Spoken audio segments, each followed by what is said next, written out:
এয়া আমাৰ ৰাইজসকলে একদম আৰামত গোটেই হাঁহি মুখে বহি আছে আৰু 10,000 টকা পাম বুলি আজি ন। আগৰ দুগৰাকী কি হ'ল, টোপনি গ'ল নেকি? কোনে কেইটাত উঠিলে আজি কওকচোন মোৰ পৰা। আপুনি কেইটাত উঠিলে?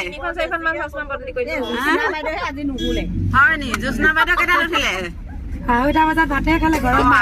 ভাতে খালে। তাৰপৰা এইফালে আমাৰ দীপাঞ্জলি বৌ মই 4 বজাত। মই 3টা বজাত উঠিলো দেই। হয় নি? চাওঁ বুকখন দেখাই নাই।